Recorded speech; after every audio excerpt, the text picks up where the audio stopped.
Welcome everybody. Defense part 3 today. How's everyone doing? Let's see, who do we have in here?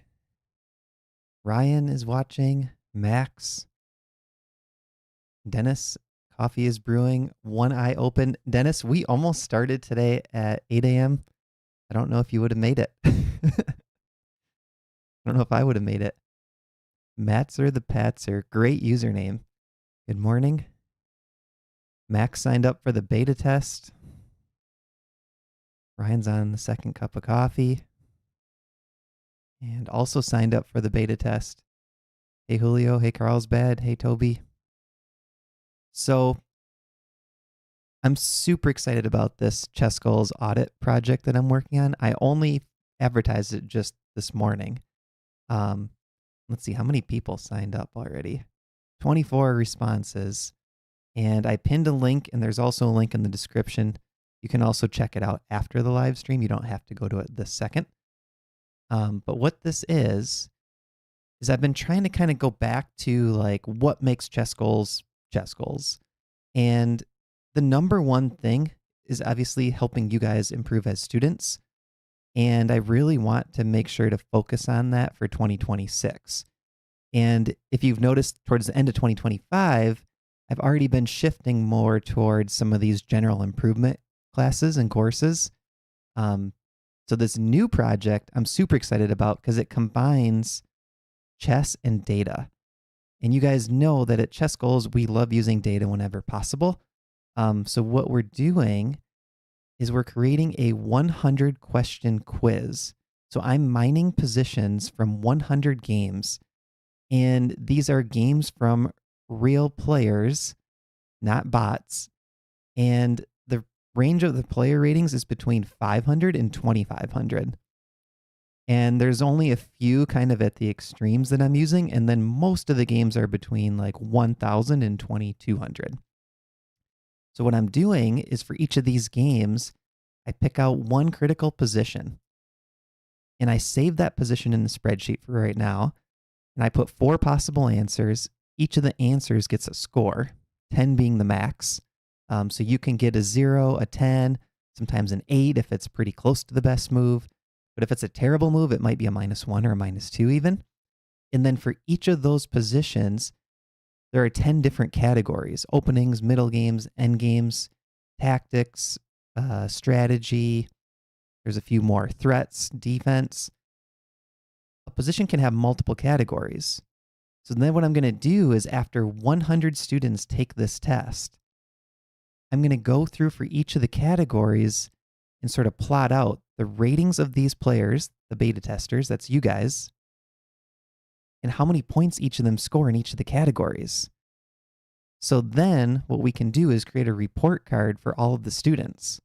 So you'll be able to get a report card that says, okay, let's say your rating is 1250, but maybe on openings you're 1400, and on tactics you're 1500, but on positional you're 1050, right? So you can kind of figure out where are your strengths and weaknesses compared to your peers. And there is a chess exam book. That's sort of the inspiration for this. It's a little bit different though. They use Grandmaster games, and they also recommend 20 minutes per position, and they ask you to evaluate every position plus give the best move. So we're trying to make this a little more streamlined. This is going to be about 5 minutes per position. And it's not asking you to evaluate the moves, but also because it's not a book, we have some more flexibility.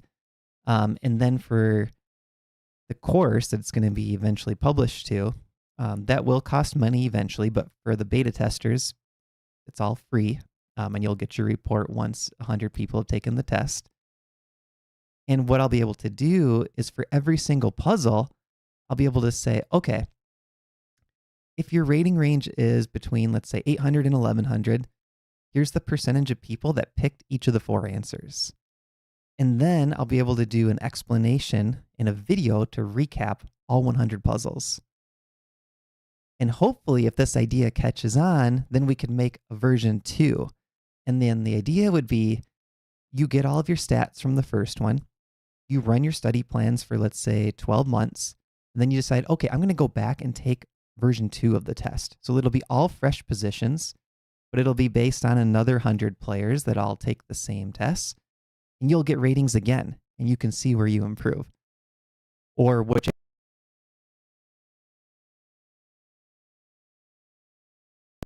And my plan is I want to work on this chess exam at the same time that we're doing these live classes. So these will kind of be my 2 priorities for now.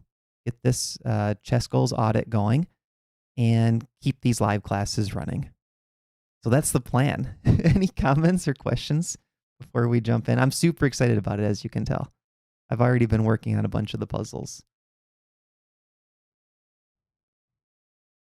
Yeah, so far it sounds like people are liking it in the chat.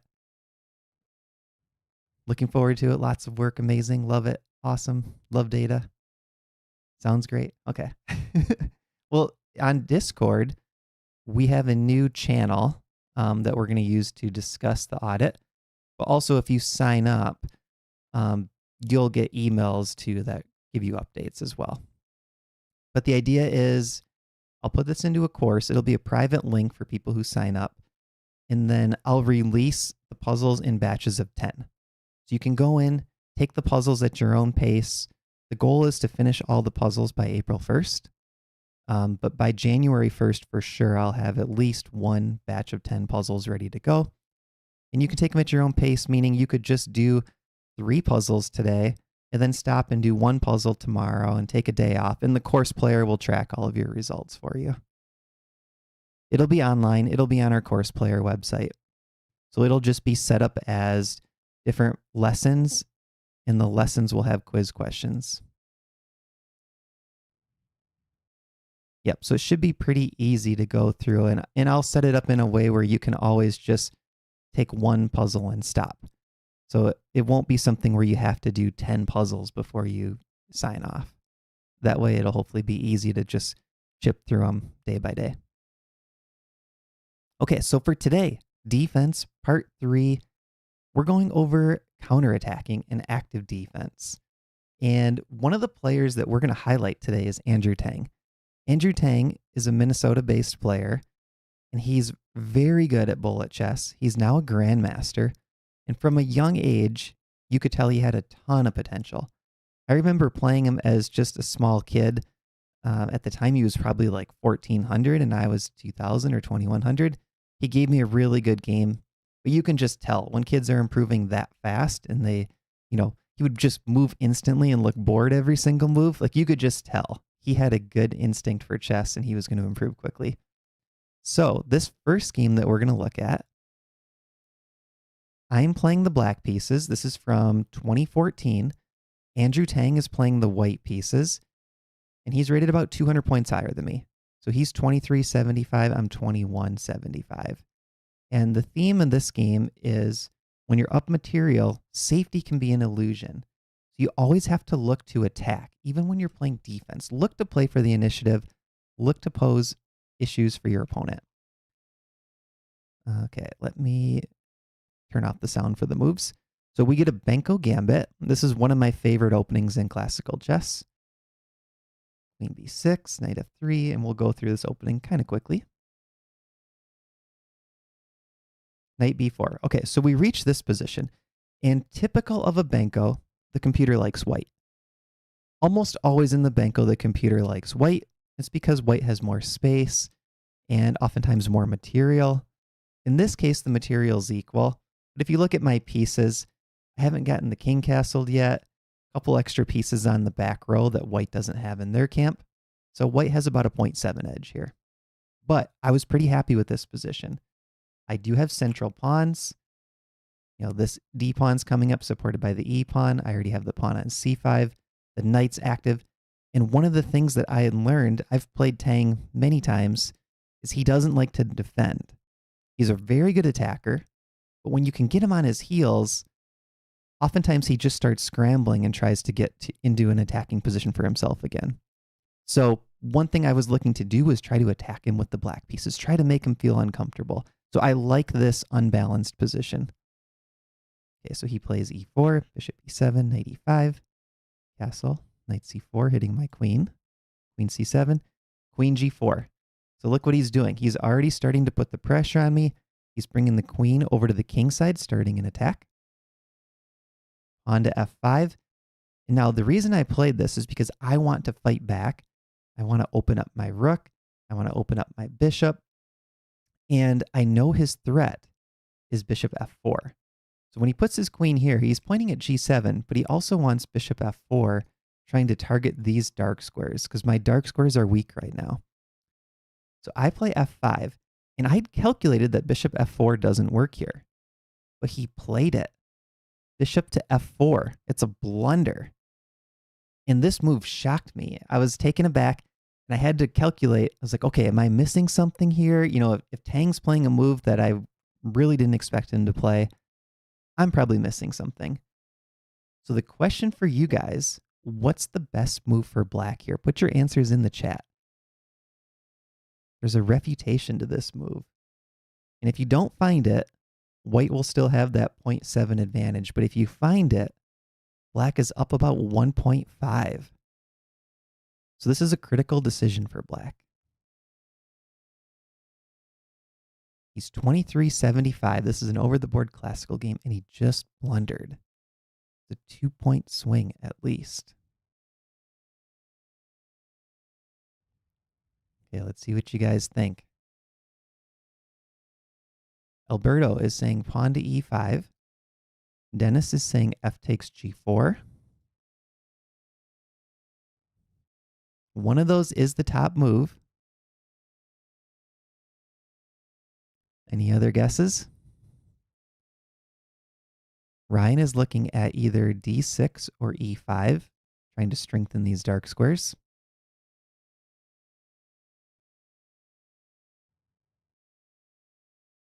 So the correct answer is pawn to e5, and Jonah just got it. So f takes g4. That's still around that 0.7 for white. So it's not a bad move for black in the sense that we're not losing anything, but e5 is the tactical refutation to his move. So pawn to e5 played. The problem for white is we're attacking both bishop and queen. And after bishop takes e5, the difference is we can play queen takes e5. Now after knight takes e5, f takes g4, I'm up a piece for a pawn, but you can see Tang has activity, and there is this threat on f7 with bishop c4 check. So this required a lot of calculation, but when I played f5, I had already looked at this, and I had come to the conclusion that bishop f4 was a blunder. And fortunately, my calculation was correct. But unfortunately, I'm playing Andrew Tang, who's very good at making positions complicated. One interesting thing with Tang, too, is he always plays the same opening repertoire. Kind of like Maxime Vachier-Lagrave. He's predictable. And a lot of his openings are actually very passive or dry openings. And he gets bad positions out of the openings, but then he fights back and gets wins.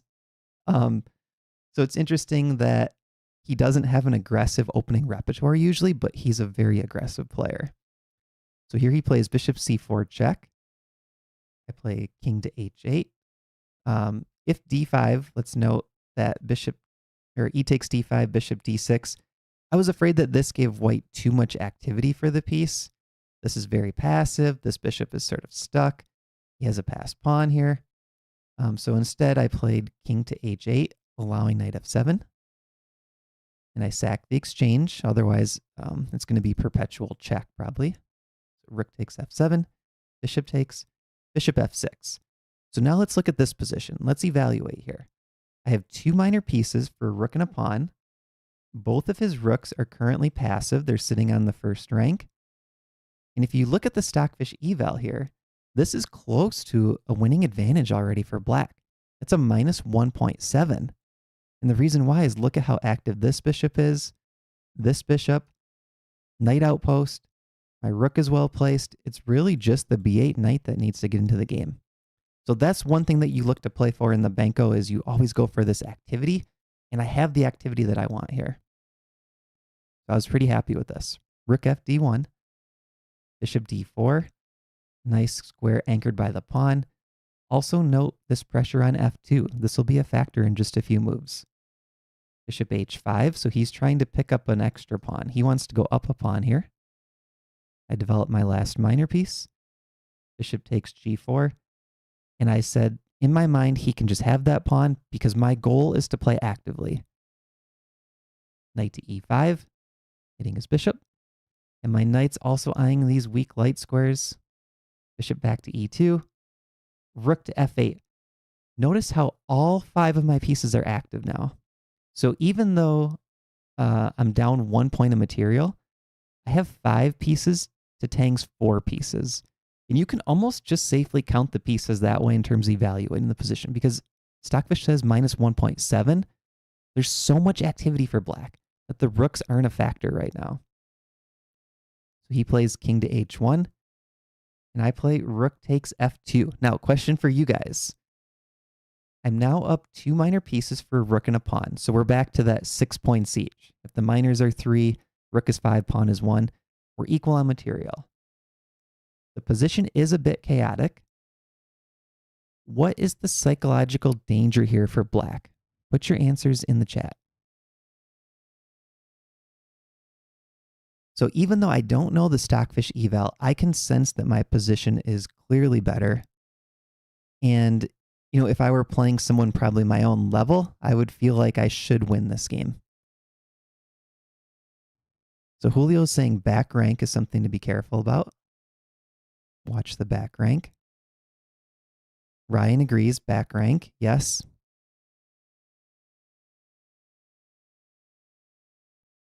And if you think about this in terms of long-term advantages, white does have this passed A pawn, backed up by a rook.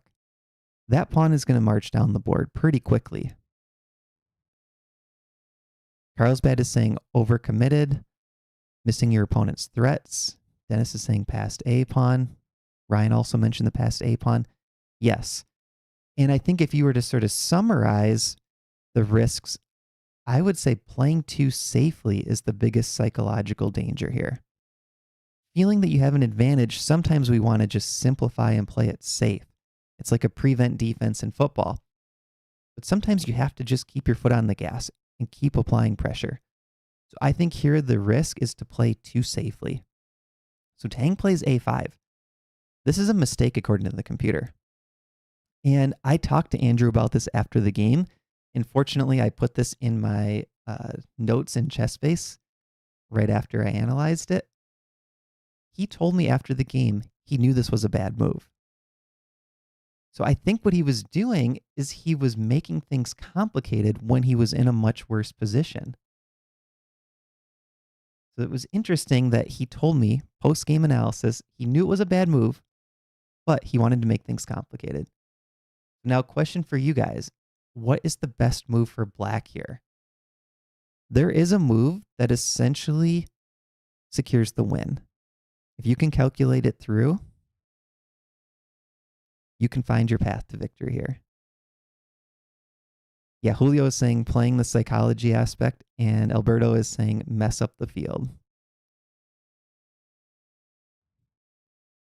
So you can take a minute here, but try to figure out what is the best move for black.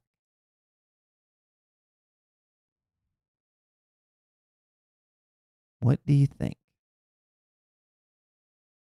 The move I played was not very good here. I was trying to play actively, though.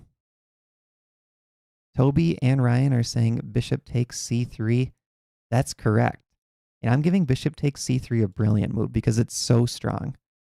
After b takes c, rook takes e2, c takes b, bishop takes e4. Look at this pressure on g2. This position is completely busted. If a6 is played, bishop takes g2, king g1, and checkmate. And if rook g1 is played, trying to defend the pawn, c takes b, a6, and then this bishop can always come back in the end. So this threatened checkmate, h3 played, and then the bishop comes back, completely winning. And the interesting thing here is the pieces for white are stuck. The rook on g1 needs to keep this defended, and the rook on a1 doesn't have any moves to create any problems for black. So knight f2 check is always in the air.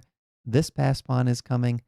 This pawn can get picked up if the rook leaves the A file, and black can always get out of a back rank mate.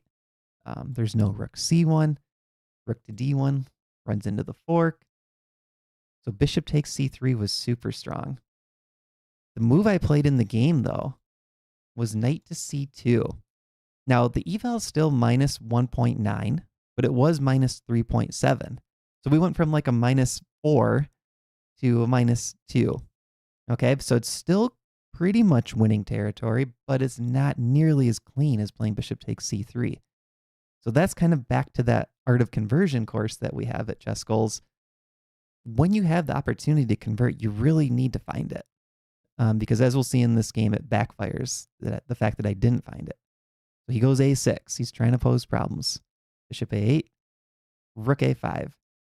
And this rook is coming to B5 and B8. Just like some of you mentioned, watch the back rank. He's playing for offense. Now here, I tried to play safe. I thought, oh, let me just shore things up. I brought my knight back to C6. But actually, I needed to play more actively. What I should have played is knight to E3, hitting his rook, hitting his pawn. And now if rook to B5, I can shore up the back rank, and I can actually sacrifice this bishop. It takes a lot of calculation, but if you play through the moves, we can give up a queen knowing that we have this counterplay of our own. So this is kind of a crazy looking line, but in over the board classical, there is the time to figure this out. And this is completely over for white, obviously. Rook to E1 mate is coming. So a lot of tactics, and I give Tang the credit for creating all these tactics, but I played knight back to C6. He goes rook to B5, and now the edge is only 1.5 for black. Rook back to F8, another passive move. Rook F1, he's trying to eliminate one of my rooks, leaving him with the only rook on the board. I capture, and now white has the advantage. Bishop takes. I'm trying to retreat. And I could sense in the game that everything had fallen apart now. I lost all of my attack once that rook left the board. Works my knights. Knight C7. But now, interestingly here, Tang slipped a little bit. So last question for you guys. Can you find the best move for black? There's actually a draw here. So he slipped up just a little bit, and I missed my chance. But you can draw this position. There are two moves that draw, and both of them to me look crazy. So I'm interested to see if you guys can find them. How do we draw this position? Yeah, Julio is saying trade their good defenders to keep a strong enough attack. That's great advice. So he traded off my rook. That was my best attacker. And I trapped my own bishop on A8, retreated my knights, allowed him to get active.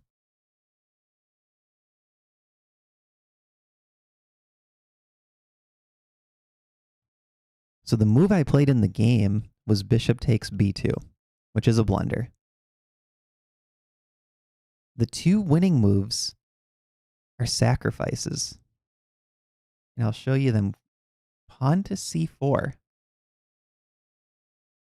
And after knight takes A8, the C pawn supports knight to D3.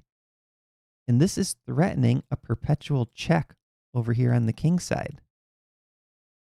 So after white takes C takes D3, now we have this passed pawn.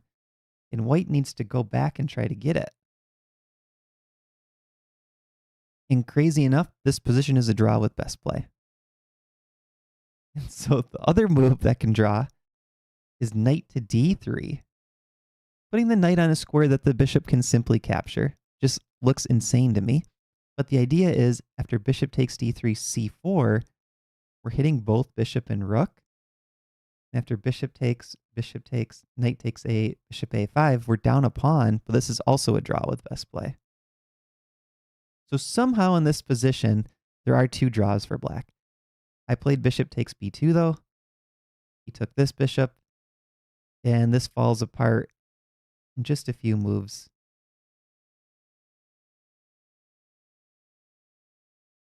problem is my king is trapped, and I resigned right here just because I have no moves left. I actually played king h8, and he was sitting and thinking for a little bit, and I just resigned because the position's completely lost, and all I can do is sit around and wait for him to make progress. So I lost this game against a future grandmaster, Andrew Tang, not because simply that I calculated worse, but I think it was the mindset. It was a tactical minefield. Neither side could really calculate everything out, right? Like he let the win slip when he had it, gave me that chance to find a draw line. But really what happened was my mindset was, let me play safe. I have the advantage. I have the attack. I know I'm better. Let me just try to defend everything that he's doing first and then go on to win. But that was the wrong mindset. What I needed to do was play actively and try to push my advantage instead of switching back to defense mode. So I think that was a really good job by Tang, figuring out how does he just make things sloppy and counterattack. So even though we looked at this from Black's point of view, a lot of the game was highlighting how White can counterattack, right? How he played defensively and turn that into offense when he had the chance. So the next game we're going to look at, and Hikaru Nakamura playing the white pieces, Magnus playing the black pieces. This is from 2014. Time was not a factor in that game, Julio, that I recall. I don't have the score sheet in front of me, so I don't necessarily know if I wrote down the times even, but I don't remember time being an issue in that game. Yeah, Clem is saying the correct mindset is so important. And Ryan is saying interesting game to complicate things. Yep, and now Spider, you're right. Two little known players here, Nakamura with white, Carlsen with black. We're going to look at this from Carlsen's point of view, so Black's point of view. And the theme of this game is sometimes when your opponent attacks, you want to fight fire with fire. Ryan's never heard of these players. Good. It'll be a good introduction. So we have Nimzo Indian defense. We see F3. Usually F3 signals some aggression.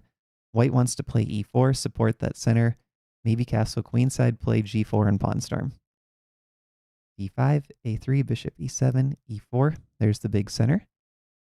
D takes E, F takes E. And now when White has this big center, the weakest pawn is this one on D4 usually, and the dark squares in general.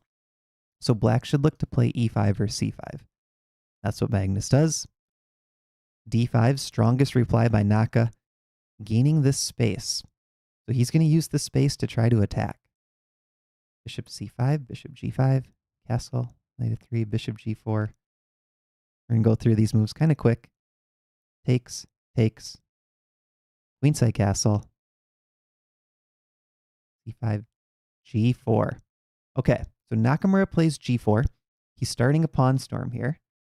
Eval's around plus 0.7 for White, so comfortable advantage. Looking good for White, looking good for Nakamura.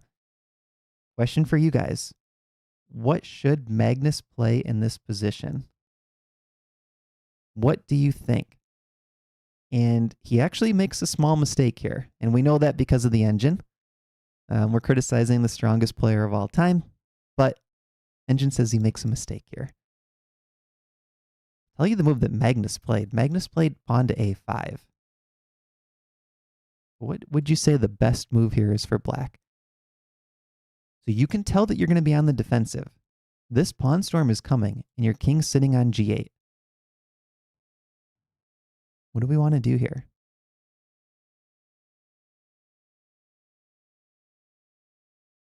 House of Gao says pawn to B5 straight away. Carlsbad says, so you ask us to find a better move than Carlsen did in the game. That's optimistic. And Dennis says queen B6. Carlsbad, think about it as throwing darts. You just throw a move out there. We already know Carlsen's move's not the best. Jackie says queen B6. Julio says launch a counter on the queen side, pawn to B5. If you play B5 right away, C takes B, A6, that's very interesting, and it's a pretty good line, kind of like a Benko gambit. You give up the B pawn and then trade A pawn for their B pawn. Queen to B6, also a good option. I think the strongest move is a6, followed by b5. So that's how I would play this, but the idea is correct. We want to get our queenside play going. Magnus plays pawn to a5, though. I feel this was just a little bit too slow, but his idea is he wants rook a6, rook b6. He wants to use his pieces to attack on b2, but I think it's a little bit cleaner, and the engine confirms it by trying to trade off this b pawn for the c pawn. If you said b5 as your plan, I think you're on the right track. Okay, so king b1 played by Naka. Rook a6. Not possible to mouse slip because this was played in Zurich back in 2014. So this is an over-the-board game. But it would be funny, over-the-board mouse slip. So rook a6, his idea is swing the rook over. Knight g3, eyeing these squares, hitting this pawn on g7. And now we see g6, a scary-looking move by Carlsen. h4 for Nakamura. So this position is already close to winning, and the attack looks scary, but Magnus has to stick to his guns here. He has to attack on the queen side. He has to play active defense. He's looking for counter-attacking chances. Pawn to a4. Rook h2, eyeing the b2 pawn. Queen a5. Bishop d2, hitting the queen. She goes back. And that made way for g5. Knight e8. h5. Now here, Magnus needs to make sure don't move any kingside pawns. Do not play g takes h. Do not push f. Do not push h. You have to keep all of those pawns right where they are and go for your attack. So he plays rook to b6, creating a double attack. Bishop to c1 to defend. And now rook to b3. Pressures the queen. And notice how the rook went from a8 to a6 to b6 to b3. That rook is leading the attack for Magnus, and Magnus is making sure to have Nakamura react to his threats. So look at the reaction moves that Naka's already made. Rook to a2, bishop back to c1, right? He's trying to tie down some of these pieces from Nakamura. That's his way to defend against the kingside attack. He's using active defense. Queen g4. Knight b6, hitting the c pawn, and then the other knight wants to come into d6, also hitting the c pawn. So again, Magnus is looking to keep applying that pressure. Bishop e2, knight d6. c4 is under fire. But Naka says, that's all right. I'm going rook to h1, and the eval's +3. Nakamura is saying, I'm going to win this position. Question for you guys now. This is more about a practical best move than a stockfish best move. What did Magnus play in the position? Black to move.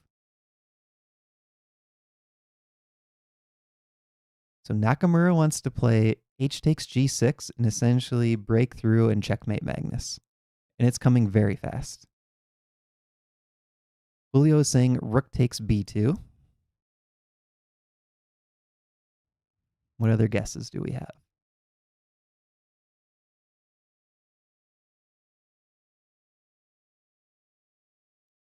It is nice that rook takes b2 is with check. That's not the answer, though. f6.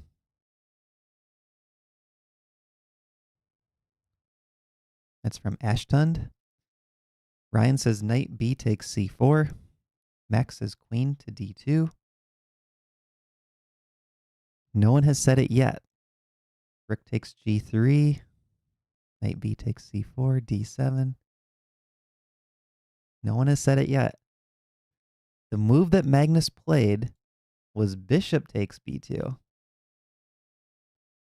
So similar idea to rook takes b2.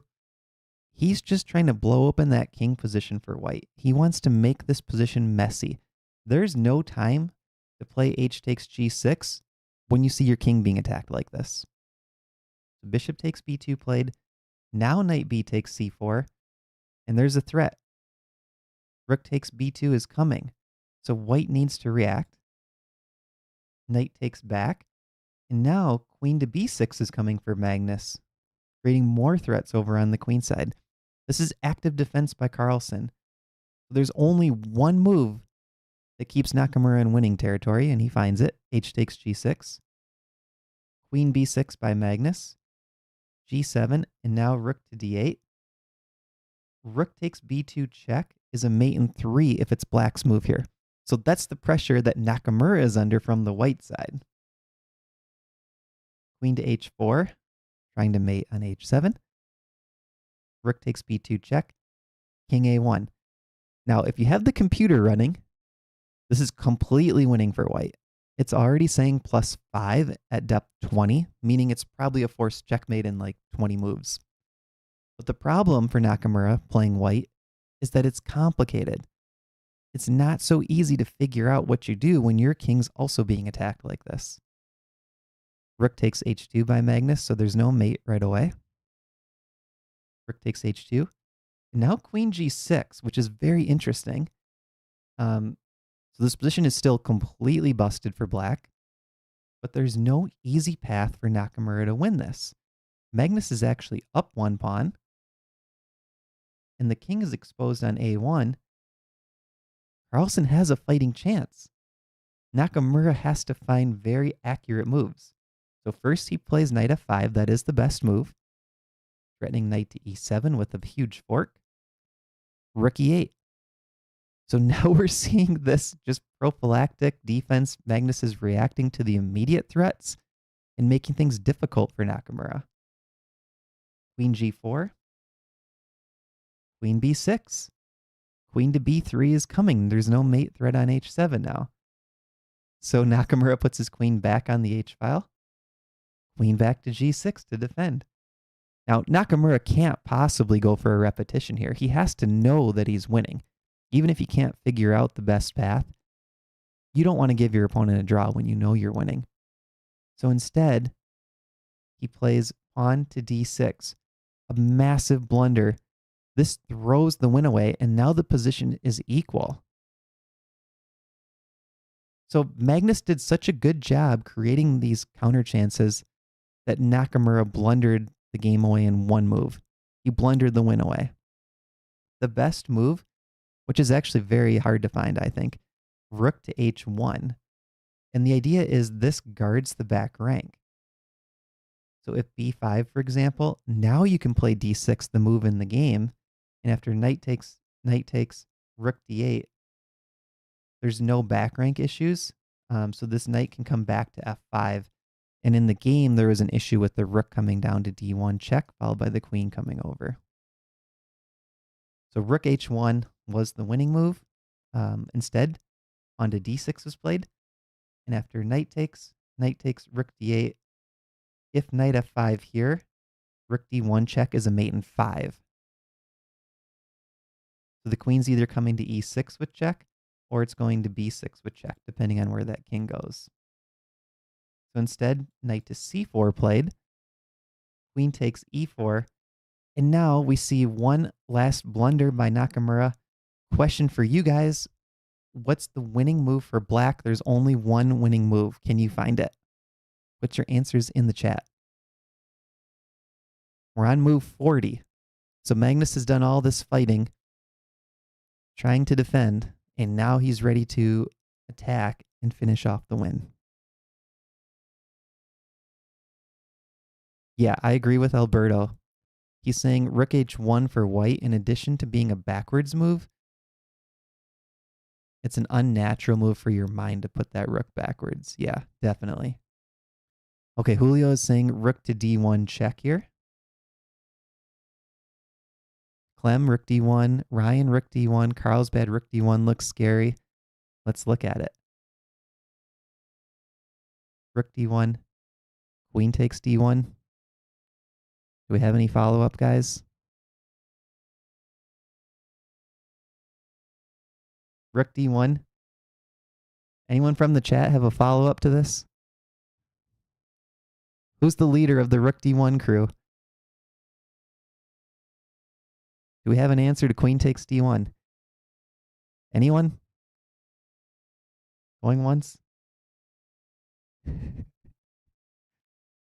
Maybe this should be in the ChessGoals audit. this exact position just to see if people say rook d1. Very interesting. Yeah, so that's a tactical blind spot, is the queen moving backwards like that. That's really interesting. Yeah, blind spot. Okay, now that we know rook d1 loses, do we have a best move for black here? Yeah, it's a long backward move. You're right. Ryan? Correct. Not rook d1. It is a rook move. Rook to d3. So rook to d3. The reason this is good is because we want to play queen d4 check, and then rook d1 potentially on the next move. So we're putting the rook in front of the queen, trying to get queen d4 check. And our queen still guards h7. So Magnus found that move. Rook h4, hitting our queen. Queen f5, queen e2, b5. So now if you look at the material, it's technically equal. 3 pawns for a knight. Gets 1 pawn back. Rook swap. Gets another pawn. And I'll go through this kind of quickly. But Carlsen's looking to simplify. And the pawns are just way too strong. Magnus just has to watch out for the queen checks, make sure everything is safe, but there's too many pawns on the board.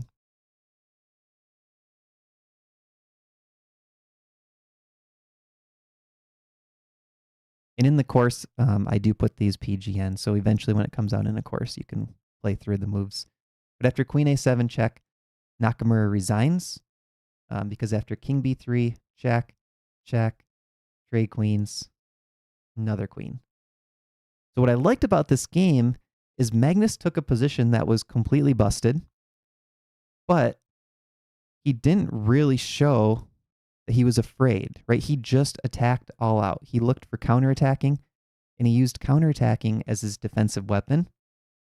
Had he played passively, for example, like an early h6 or something on the king side, I think this could have been a 30, 40 move victory for Nakamura. Ended up being a 60 move win for Carlsen, though. Counterattacking was the key to his defense here. So that was game number 2. Game 3, we have another Andrew Tang game. So as we saw in an earlier game, Tang swindled me when I was playing passively by making the position messy. But now the tables are turned, and we're going to see Caden Troff with the black pieces facing Andrew Tang, who has the white pieces. Tang plays in the same aggressive style, but Troff is going to show us how to use active counterplay to defeat Tang. I'm going to flip the board here. So we're playing on Caden Troff's side. And Tang gets big center. And we're going to reach a Grunfeld position. And usually in the Grunfeld, black looks to give white the big center and then attack the center. Right? Try to create weaknesses. Bishop g4, d5. Okay, so all this is pretty standard. The position's about equal still.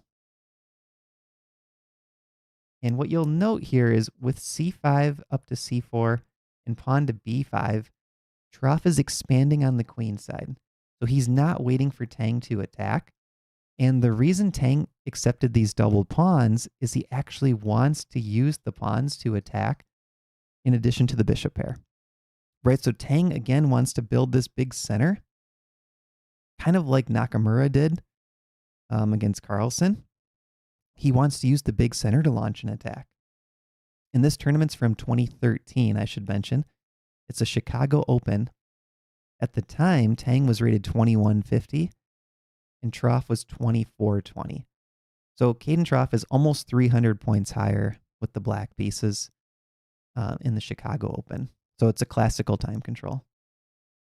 Pawn to f4, rook d8, rook d1, queen a3, bishop f3, and Tang is preparing to expand these pawns in the center. And he wants to play e5 and then maybe h4, h5. So it's all pawn pushes for white. That's the goal. Knight c5, bishop takes, queen takes, e5, rook c8, Queen e2. Okay, now, first question for you guys of this game. White has the big center, wants to attack black's king. Black has the queenside space. So if you're black here, you defend your king, or do you push your own attack? Put your answers in the chat. Kind of an easy one. We defend our king or push our own attack.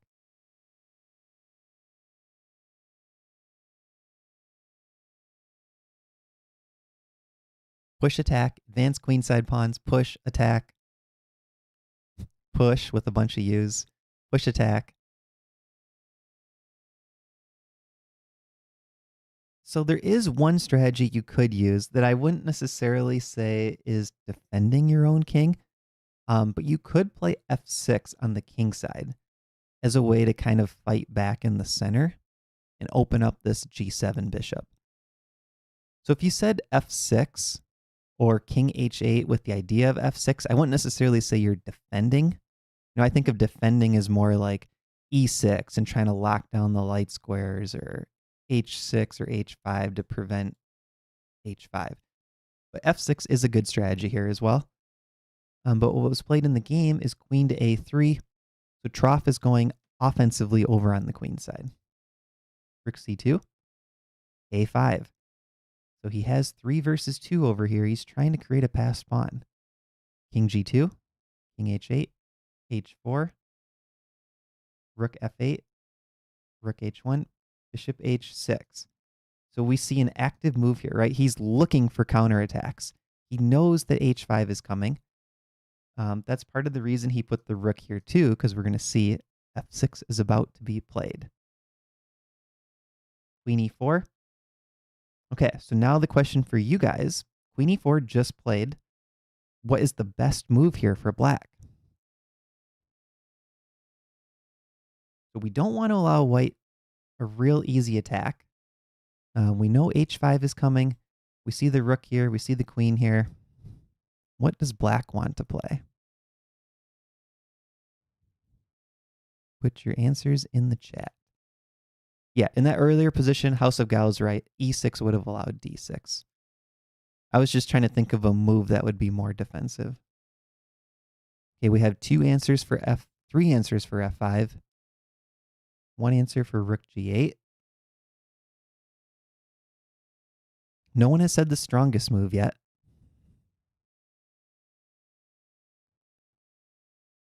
I accidentally said it right before I asked the question. So f5 is the 3rd best move, and it's not a terrible move. It's a 0.9 advantage instead of a 0.4 advantage for white. Yeah, f6. f6 is the top move. So the idea with f6 is we're actually preparing for h5 because we can meet it with g5. So Caden already knows that he has the advantage on the queen side, right? He knows that he can eventually create a passed pawn over here. What he needs to do is spend a little bit of time shutting down the attack on the king side. So that's the idea with f6. You're actually supporting g5. It looks really weird. Why are you blocking in that bishop? But that's the goal. So now after bishop g4, rook d8, f takes, bishop takes, you can kind of see why that bishop was useful there, because if Tang doesn't take here, how else does he try to open up this king? Right? Pushing past doesn't help. There's probably f takes e and that bishop gets active. So this is the way to try to open things up. Bishop takes g5, and that bishop is actually sitting pretty nicely. One move that I'm surprised he didn't play here is pawn to f4. That looks really natural to me, kicking the bishop back. But instead, e6 was played in the game. This is a small mistake by Tang. That's the wrong idea, closing up the middle, because he needs to open up the black king. Right? So unless you felt that e6 was really strong in terms of, let's say, getting a passed pawn or creating an attack, that's positionally not the best move because you want to get at that black king quickly. Rook g8, king f3, another small mistake by Tang. And now watch how precise Troff is. I really like how he plays this game. Bishop back to h6. He's opening up this rook. King e2 by Tang. So he's trying to run his king to safety. He doesn't like his king sitting over here where black's attacking. Queen back to d6. And now the threat is rook takes g4, followed by queen takes d5, hitting the rook, threatening queen d3. Everything starts to fall apart for white there. So if d5 falls, Tang will be in trouble. He plays bishop back to f3. And now rook g5, threatening rook to e5, hitting the queen to the king. Queen d4, rook f5, bishop e4, rook e5, and now f5 is threatened because that bishop is pinned. King f1, rook g8, bishop f3, rook f5. So notice how Troff just keeps attacking, threat after threat after threat. And he's making all of his pieces more active. This is a theme that we see almost across all of our courses. You really want to get your pieces active, play for the initiative, create threats, create difficult questions for your opponent. Rook g4, pinning that bishop down. Rook e2, rook f to f4.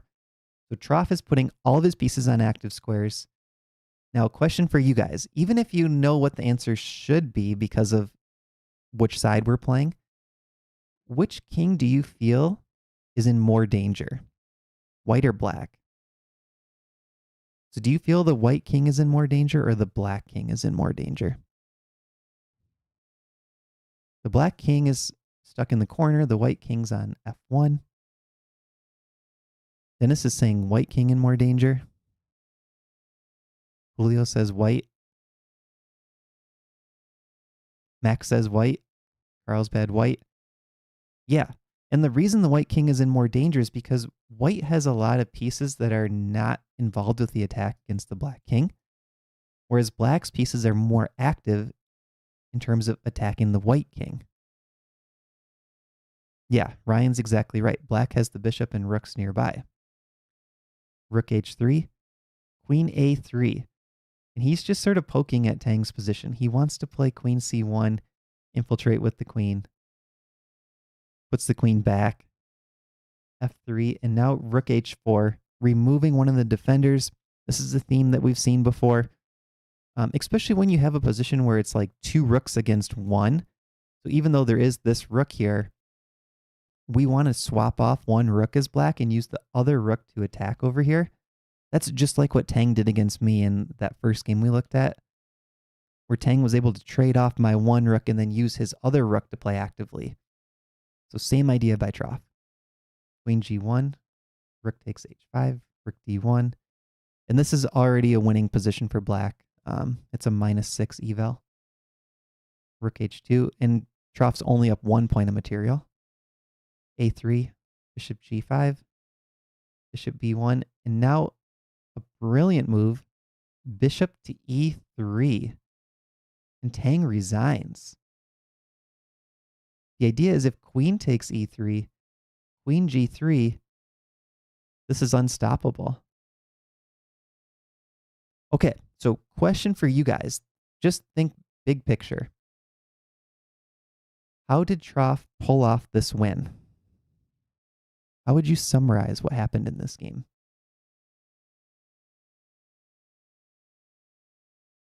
So he had the counterattack on the queen side. But when that king side attack happened, what did Troff do?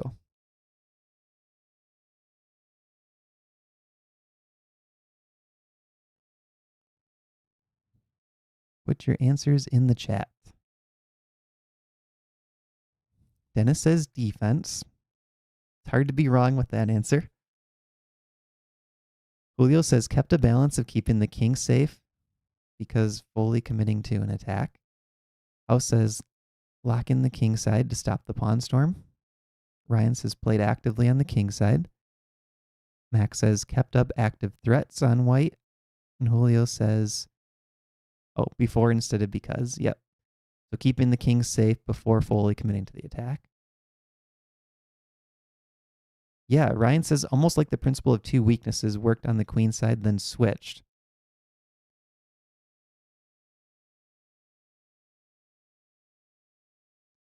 And Carlsbad said, those many one-move attacks looked amateurish, but they greatly helped activating the pieces and tying down the opponent. And Jackie says, kind of two fronts. Yeah. So one thing that strong players really appreciate is that principle of two weaknesses. I think there's a certain level where below that rating, players get in the one-track mindset. High-rated players are constantly evaluating everything in the position, and that's why it's hard to just formulate general rules in chess, because every position's different, right? You have to just evaluate all the little nuances. I think what Caden did here was he used the piece activity to strike back, right? When he played f6, I think f6 was the key move of the game, actually, because it's very difficult to figure this out. f6 is the strongest move. I think a lot of people here would play f5, for example, but after queen d4, white has better attacking chances. This is still around 0.6 advantage for white. But f6 takes away almost all of white's advantage. It's like a 0.2. So, f5 is not a bad move, but I think positionally, f6 just highlights the strength of being able to shut down white's attack, but then also looking to activate the pieces. Like bishop takes g5 was ready to be played. Troff was ready for anything that Tang could throw at him after he played f6. Whereas this position, the best move is queen c5, trying to get the queen trade, because it's still a fairly strong attack for white, stronger than in the f6 line. So I really like how Troff played that game. All right, next on our agenda, and we do this for all of our live classes lately, we are doing a course giveaway. So we have 19 people watching, 8 likes. If you haven't hit the like button on YouTube, that helps out the channel. We are going to do a random number generator, 1 through 20, and then whoever gets it will win a free course. And if there's 2 people with a number, we'll do a tiebreaker round. So put your answer in the chat, 1 through 20. Yeah, I don't know Caden super well, but my impression is that he's a good dude too.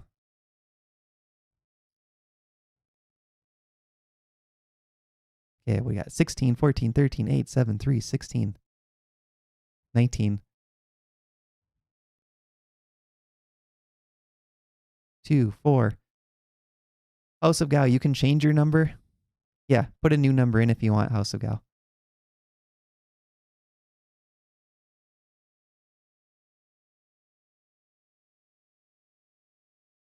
Yeah, I removed your first one. Oh, Alberto, the question is just put a number in 1 through 20. We're doing a course giveaway. So it's going to be a random number generator. Whichever number gets selected.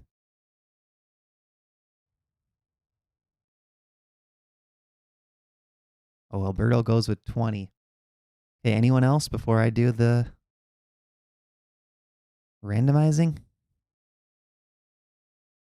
Oh, 8 was taken by Jonah. That's okay, Carlsbad. If there's a tie, we'll do a tiebreaker round. He can keep 8. Dennis says 7. All right, here we go. 1 through 20. Generate a random number. The number is 1. Anyone say 1? Matzer the Patzer says pi. Okay. Alberto now says 1. No, we're doing another number. 13. Carlsbad with the win. Oh, wait. We have a tie. Clem and Carlsbad with the 13. Carlsbad, you haven't won yet. It's a tie. Okay. So since Carlsbad, you had the first 13, Carlsbad, pick a number 1 or 2. And if you get it, you win. And if you don't get it, it goes to Clem. Carlsbad, 1 or 2. Carlsbad says 2. Clem, you can't say Clem. Clem, you can't say 2. This was just Carlsbad shoes. We can't have another tie. There we go. Clem's a 1, Carlsbad's a 2. This is difficult. Okay, here we go. Random number, 1 or 2. And the answer is 1. Clem wins it. The one and only Clem Fandango. Is your name Clem or am I just calling you Clem? What do you like to go by? One and only Clem Fandango. You win the course. So you can email me, matt@chessgoals.com, or send me a message on Discord. It doesn't apply to the bundles. Some people ask for like, oh, could I get the lifetime access bundle for my win? It's got to be one course. Clem, okay, good. So Clem, pick a course. You have one in mind already, or do you need to do some research? Sometimes people already have a course in mind.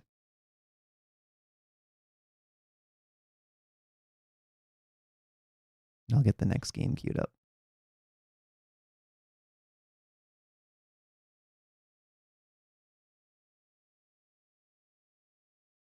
By the way, I've been working through the dynamic Slav very good. Awesome, Ryan. Awesome. Okay, one quick question before we go into this next and final game. What course do you guys want to see next after defense? I know this is looking multiple weeks ahead, but the dynamic Slav comment made me think of it. I would be open to doing like another games course similar to what we have for the Caro-Kann. I would do a games course with 1E4 or a games course with dynamic Slav. Or is there another type of course people would be interested in? Calculation, like a bigger calculation course. A course on attacking, I think, would be a nice complement to our defense course.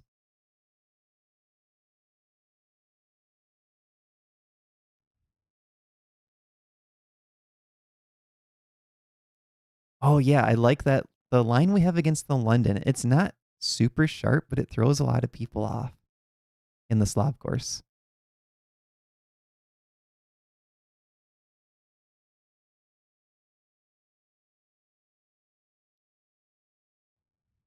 Well, let me know. Keep me posted if you guys have ideas. Email me, Discord, whatever you want to look at next. I want to try to make content that helps you guys out. Thanks, Alberto. Thank you for watching. Okay, one game left now. So now we have Andrew Tang with the white pieces. Alexander Rakhmanov with the black pieces. This is from the Spice Cup in 2013. So Tang playing white was only rated 2175. Rakhmanov is 2603 with the black pieces. And Rakhmanov goes all out to attack Tang in this game. We see a modern defense. And this turns into sort of like a King's Indian defense. So Tang gets the space early. And now Rakhmanov makes an interesting choice. 9 moves in. He immediately locks up the center. And his goal is to take this pawn chain pointing towards Tang's kingside and go for an all-out kingside attack. Right? He wants to move his H and G pawns and start attacking up the board.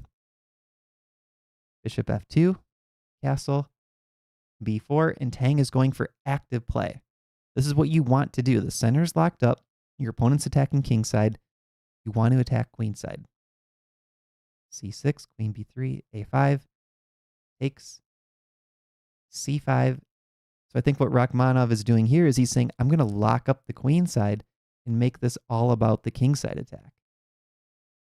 A4, queen takes.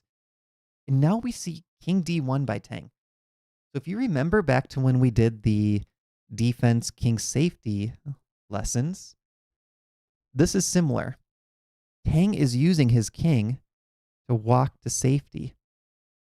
He doesn't want his king over on G1, where it's going to be attacked with a pawn storm.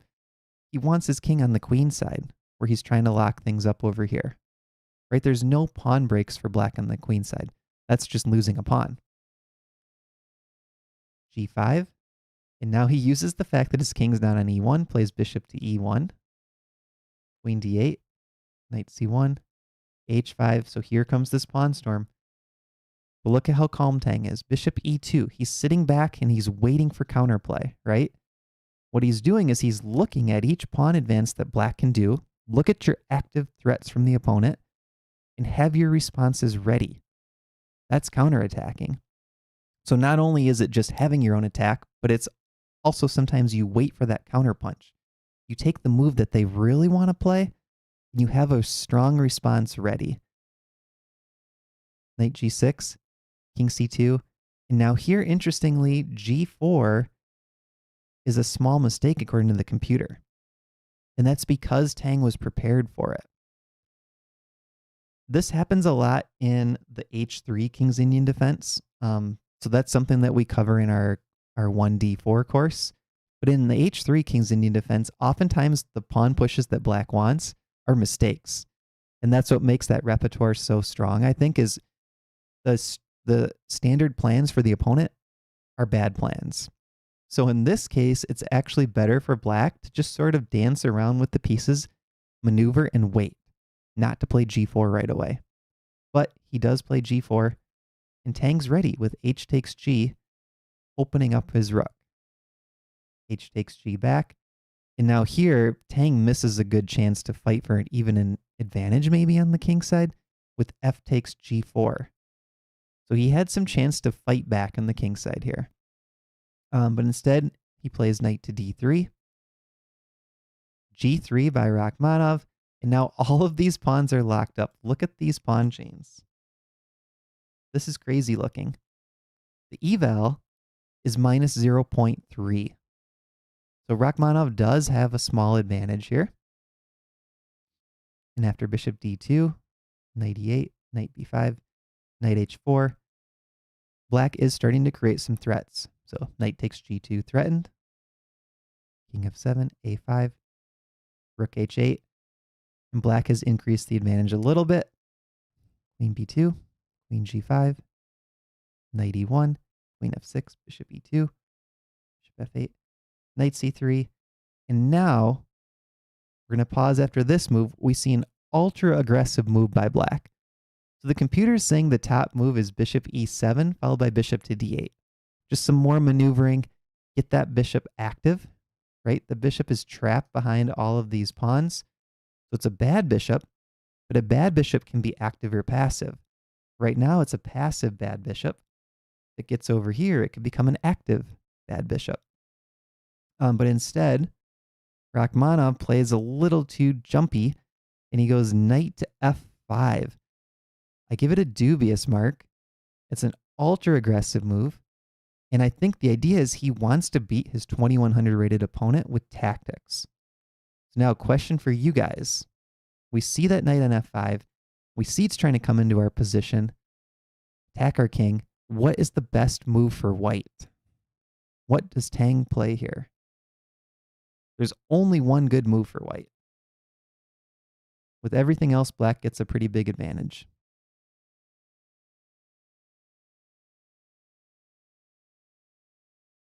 Put your answers in the chat box. Julio says rook takes h8. Red 1 CR is asking if that's I think you're saying closed center. Yes, it is a closed center.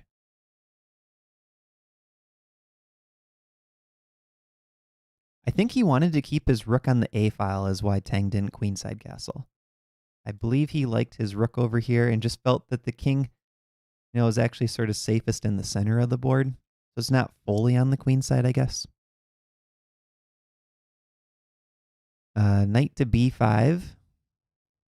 Another suggestion. So we do have to deal with these two rooks lined up. The moves that are second and third best are rook g1 and rook f1. So really we have to allow knight to d4 check. But both of these rook retreats give black an advantage. So instead we should play rook takes h8 and trust your calculation. So I didn't give you guys a ton of time to think there. But if you calculate it out and trust your calculation, hopefully you would spot that knight to d4 check. You can react to all of these threats. So now king d1 is also playable, but slightly better is king to d3, which is just a cool looking move. Tang played it. Queen takes back on h8, so material's equal again. Now white has an advantage by finding this next move, knight to a4. So notice how there's not a lot going on the king side here, and Tang's pushing his queen side play, right? He has the advantage over here now. Knight to a4, and the knight wants to head to this outpost on b6. Rook a6, knight b6. Interestingly here, the best move, rook takes b6. And after a takes b, white is still better, but the rook's not super valuable in this position. So the computer is saying that rook versus this knight, yeah, it's actually a good idea to sack the exchange. But instead, look at what he plays. I'll back it up again so you can see it. Bishop to h3, offering up another sacrifice. Question for you guys. Do you take the bishop, yes or no?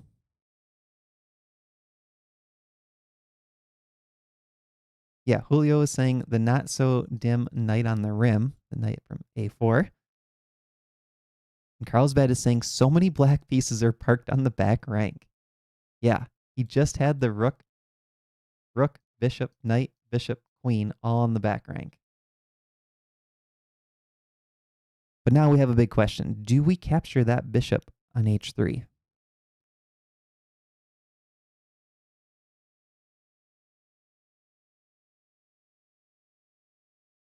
Julio says don't take.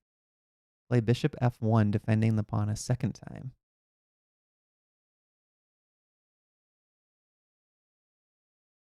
So the downside of taking is the g pawn. Yeah, Clem's saying the same thing. That g3 pawn scares Clem. So if we capture, this pawn is very close to queening. Yep, good. Ryan's saying don't take. So it looks like you guys are in agreement. Taking allows queen takes h3, supporting this pawn, and we probably have to sacrifice back. And the problem is it's opening up the king side. The strongest move is Julio's suggestion, bishop back to f1, defending that pawn in extra time. Queen h5, bishop c3, and now we see another sacrifice by black. Knight takes f3. Every single move, it feels like black is sacrificing something. Question for you guys. What's the best move for white? Put your answers in the chat. There's only one winning move for white here.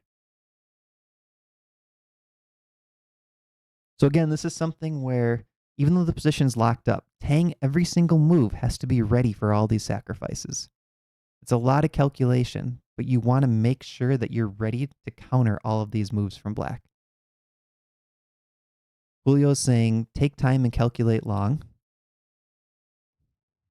That's the best move in the sense of like, how do you handle this position? But what's the best chess move on the board? So yes, you should take your time in a game and calculate. Julio says knight takes f3 feels right and feels like the critical move.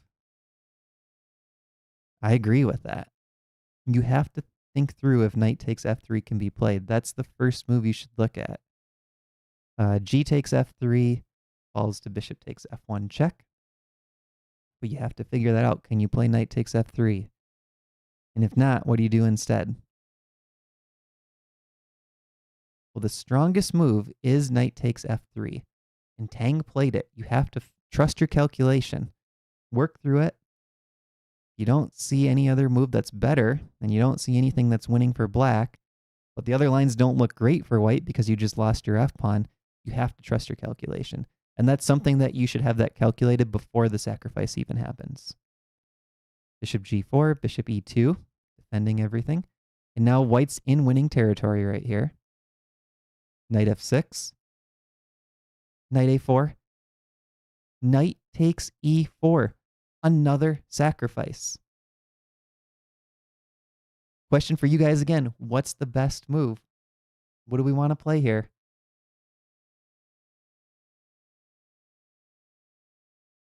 Are we taking the knight back? King takes e4. We're playing something else. The last move for white was knight a4, putting the knight back on the rim.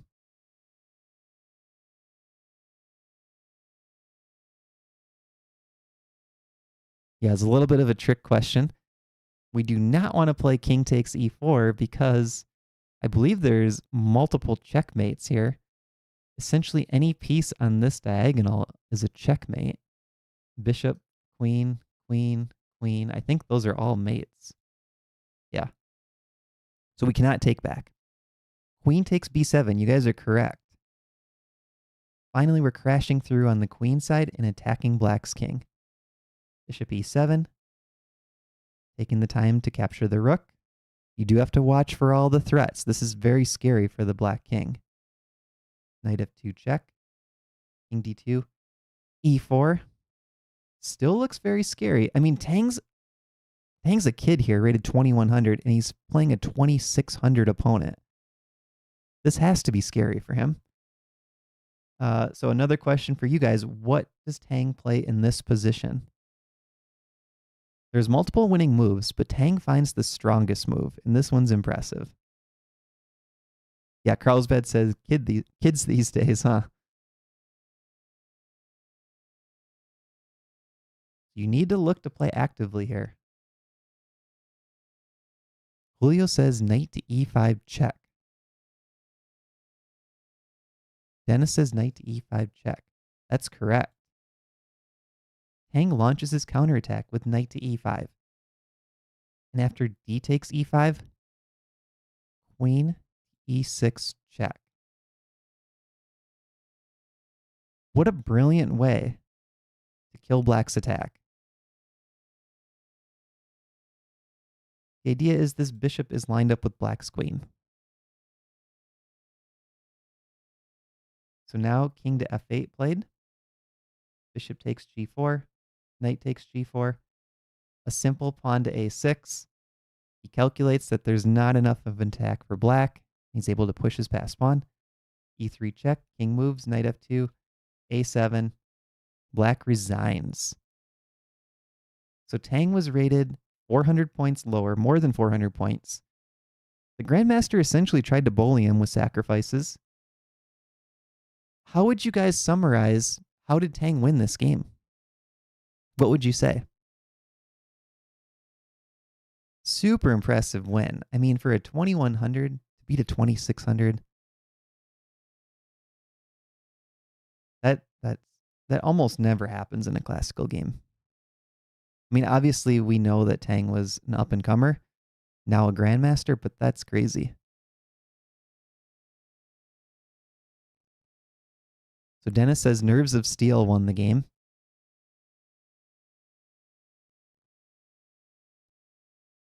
So I think I would summarize it as he constantly watched for black's threats and tactics.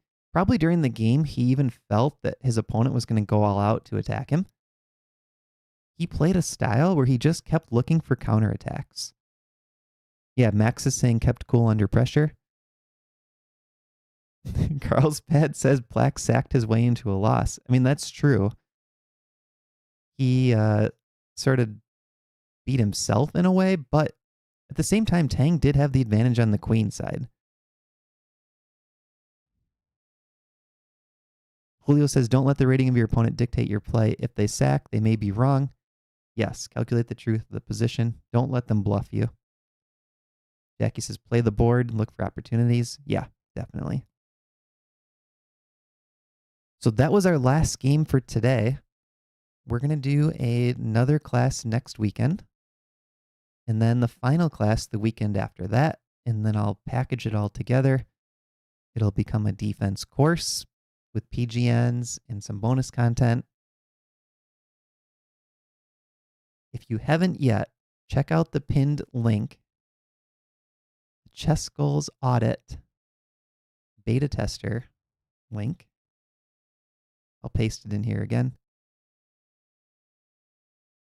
That's going to be a 100 question ChessGoals quiz, 100 puzzles. Each puzzle you have to pick the best move, and after 100 people take it, it'll eventually be rolled into a paid course. But whoever is in that first 100 takes it for free, lets me know your rating, and then I'll use your ratings and your answers to formulate a scale so that I can give people that take the course and the beta testers, here's all of your ratings per category. Yeah, those kids should go to school and stop playing chess. So if you're interested in taking the ChessGoals audit, sign up on the form. I've not promoted it via email yet, just Discord and on this live stream, and already 30 people have signed up. So we're on our way. But I'm really excited for it. Like, to the point that I'm not doing other things in my life that I could be doing because I'm working on these chess positions. I woke up this morning early and I was like, I got to work on chess positions. I can't fall back asleep. It's dedication. All right, Spider signed up. Julio's interested. Any other questions before we wrap up?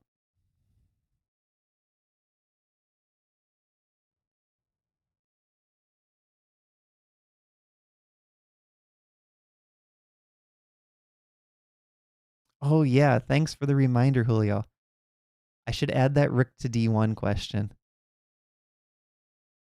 That was such a good one. I think 5 out of 5 people said rook to d1 and it blundered the rook to the backwards queen diagonal.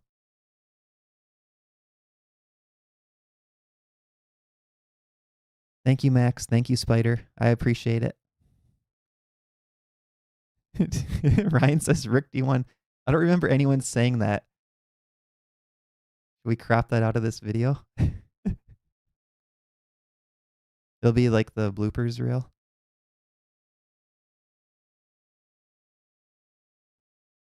All right, I think we'll wrap up there. Oh, Clem has one last question.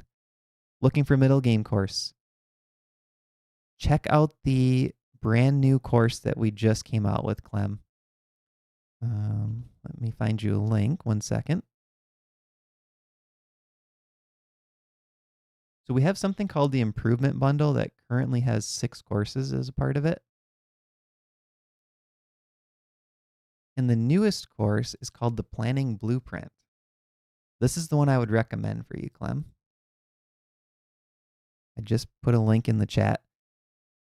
That Planning Blueprint, I'm planning on including that in the Improvement Bundle. And then there will probably be like a holiday offer email that includes that whole Improvement Bundle. So stay tuned for that.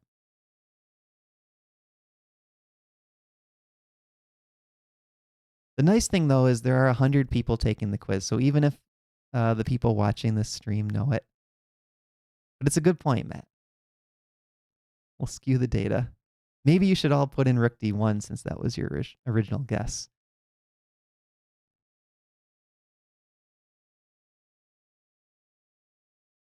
All right, we'll wrap up there. Happy holidays, everyone. Hopefully, I will see you next week on the live stream. Stay tuned to your emails. If you haven't, there is a link in those emails that I've been sending out to get extra reminders for the live stream classes. Yeah, Clem, send me an email, though, because I need to know your email address. Or message me on Discord. But yeah, check in my emails. There's a link to sign up on a Google form to get the additional reminders for live classes. So make sure you've filled that out, too. All right, I will talk to you guys later. Have a good rest of your weekend.